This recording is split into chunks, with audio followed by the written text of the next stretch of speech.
Really mean that? I'll drop the custody suit. You'll give Junior back to Dixie? I'll put it in writing. I'll sign it in blood, if that's what you want. Wait a minute. Why should I trust you? You've never given me reason to trust you before. I'll give you a written, notarized statement that will be admissible in court. Of course, I want generous visitation rights. But his mother can have custody. I swear it.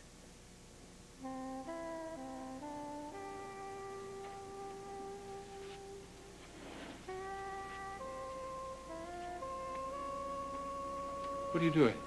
I made a deal. No, stop. I don't wash on a bargain. Damn it, Gloria, this is not part of some bargain. I don't want you as payment. It'd never take you like that. Not now, not ever.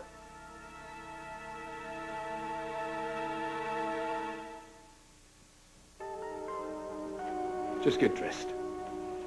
But the deal was that Dixie gets Junior and you get me. Do you think I want to take you like this? Just get out of here, Gloria. You don't want me? I want you so badly I'm dying inside. But I love you. It kills me to watch you do this. It's fair trade. Lying with the devil is not necessary. Just go. You're not the devil, Adam. Well, you've called me that often enough. Ruthless, no principles, evil incarnate. That which you have to avoid at all costs, and it has cost you, Gloria. I've seen tonight what it cost you. So for God's sake, get out of here before it's too late.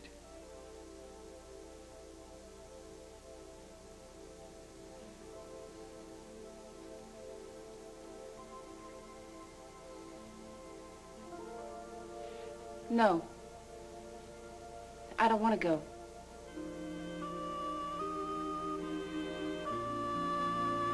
Edmund is very complex. You think you have him pegged, and he surprises you. He's volatile. He's alive. He's aware. He's a very interesting man.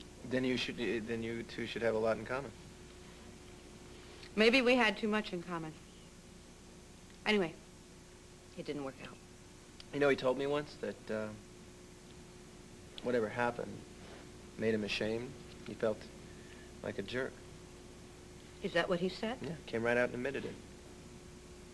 It's difficult. Yes. I admired him for it. Me too. But I don't have the time or the energy to put up with his bull. Don't get me wrong, there are a lot of people that don't want to put up with mine either. I'm not at a time in my life where I want to be on a roller coaster. I'm settled. Settled? Interesting word. You don't strike me as the grandmotherly type. I am settled. It's comfortable.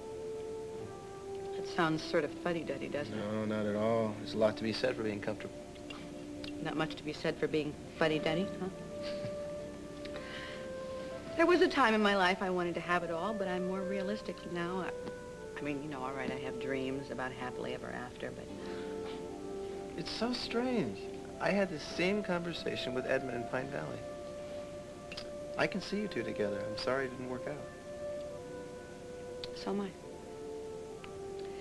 But whatever parted us can't be undone. We split in a million little pieces, and we can't put it back together. Loa, what's over is over. You always said that. Really? Did you always eat like a water buffalo? You know, if my love life were as healthy as my appetite and my work and my family, I really could have it all. Your family? That's right. Edmund said something about you having a child. Yes, I have a beautiful little boy.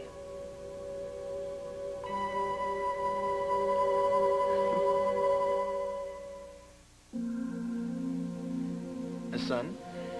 Yeah. He's a real little go-getter. He's got beautiful dark hair, big dark eyes. I'll bet you're a wonderful mother. I try. He is healthy, he's happy, he makes it easy. His name is Jamie. Nice name. I like it. Well, I'm glad that at least in one point of your life you had a solid relationship so you could... Oh, well, I Oh, I'm sorry. No, I didn't mean to pry in your personal life. No, it's all right. No, seriously, no, I should have said, what I should have said was that Jamie's father's a very lucky man. I'm lucky. He's sort of a miracle child. He's enriched my life more than I could ever imagine. Are you going to eat that roll? Here, help yourself. Oh, you know, I always thought that California food was salad. Oh, perish the thought. As a matter of fact, I have a hot culinary tip for you. Dip. It's the chow of the 90s. Dip? Dip. Dip. I have this feeling. Not a headache, don't worry. It's more like a warm, tingling sensation. We've done this before. Aside from inhaling our dinners, I mean, we've had a lot of fun. Come on, you choose. I want to pick the Which best. one do you want? Don't pick the I'll best, just pick one. What does it say? You open yours. No, you Come on, open it. Come on, open it. Open it. I won the lottery. No, it says, listen to this, this is very important. It says, my boss will make me very happy. That does not say that. Yes, it does. Let me see. No. Let me see. I told you it didn't say that. It says, a beautiful woman will make me happy. Same thing. Well, not quite. Anyway, I'm your ex-boss. You interpret your fortune cookie, let me interpret mine. What's it say? Huh? It says, your dearest wish will come true. You have a wish? What is it? I can't tell you. If you don't tell me, how can I make it come true? Well, how do you know it hasn't already? Has it? Maybe.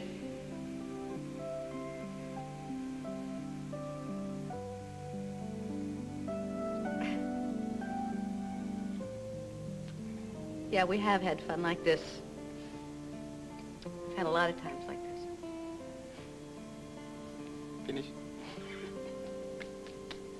You. Here. Let me propose a toast.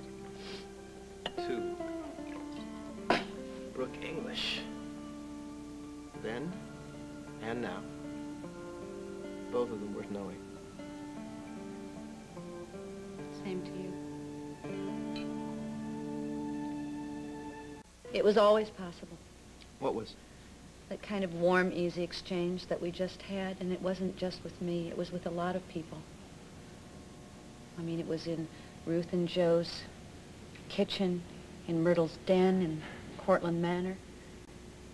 People who love you, people who know you, people who watched you grow up. Sounds like Pine Valley was Mecca. No, it's just a one-horse little town with its own share of good and bad people. But it's home. Your home? And yours. Why don't you feel you can go back? Why do you feel that you can't go back? I mean, you said that you felt alone here without Nola, and I can guarantee you that at least 20 people in Pine Valley will welcome you with open arms because they love you. You will change their lives. And they would change mine. Only for the better. How do you know that? They would treat me as Tad Martin, like somebody that I was, and from what you told me, I don't know that I even like the guy. Maybe Tad Martin is better off dead. And Ted Orsini is definitely better off staying right here in California. Hey, aren't you tired? You know Junior's gonna be up at the crack of dawn for the Waffle Express. I can't sleep. You know, I was thinking if we took him ice skating tomorrow at the rink in Center City, nobody would recognize us. Adam would never find out. Brian, please, look, I have to think. I have a big decision to make. Oh, come on, it's late. You must be exhausted. I'm not going to be able to get any sleep until I make up my mind about something. What? If I have to watch Adam take Junior back tomorrow, will I lose my mind?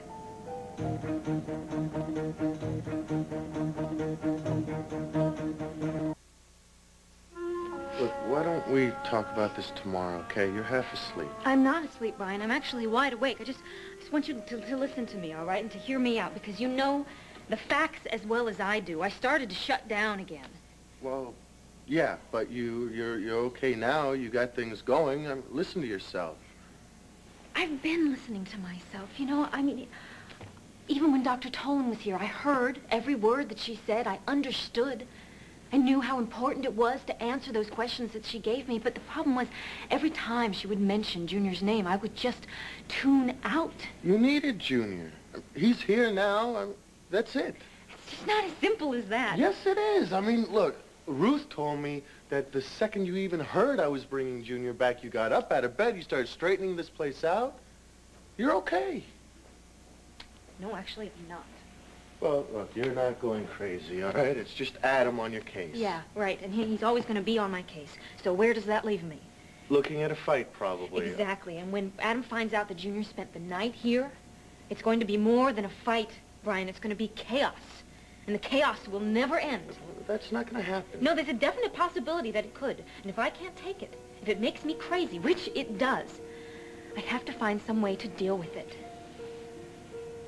But one thing is very clear to me. One thing has finally registered in this mixed-up brain of mine. And that is I am never, ever going to let Adam raise my little boy. When I first showed up in Pine Valley with Nola, I started having anxiety attacks. Out of the blue. I thought it was because the headaches came back. I was petrified that Dmitri Merrick couldn't take a person like me seriously. And that the distribution deal I'd worked on would be my first major screw-up. That everything I accomplished here would amount to nothing. I had doubts. Ted Orsini never had doubts. Everybody has doubts. From what you told me, doubt must have been Tad Martin's middle name. Everybody loved you, Tad. You have to believe that. Maybe they did love me. But I'll bet they felt sorry for me just the same. Because basically, I was nothing but a screw-up. Am I right?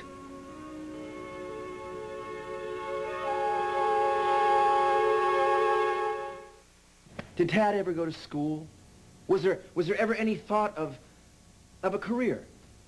A career is not the only way that you measure a man's worth. Maybe not. But the man that I was a deadbeat. If anybody wants me back in Pine Valley, it's because I owe them money. All right. Okay, fine. Fine. I'm really a loan shark. And when I get a chance, I'm going to break your kneecaps. I'm going to drag you back to Pine Valley. You were so special. All right, you know, you hadn't found your way. Which is a nice way of saying that I was a loser. A loser.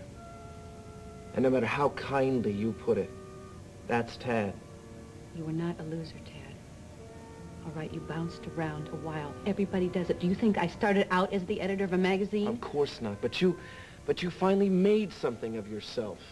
You got somewhere. God knows where Tad Martin would be right now if he'd continued to bounce around the East Coast. I know exactly where you would be. Before you disappeared, you were beginning to make something of yourself. You... As what? As a private investigator. You're kidding. Must have lasted about a week. It lasted a whole lot longer than that, and the man that I knew he wasn't shallow enough that he would measure somebody's worth by whether they were financially successful or not. I mean, people loved you, Tad, because you were you, not because of what you did for a living. And your success didn't matter to anybody except you. You were trying to prove something. And you were well on your way until Billy Clyde stepped in. And all you have to do is look around and see that you have proven it. This is it. This is the evidence. This is you. And this is what you can take home.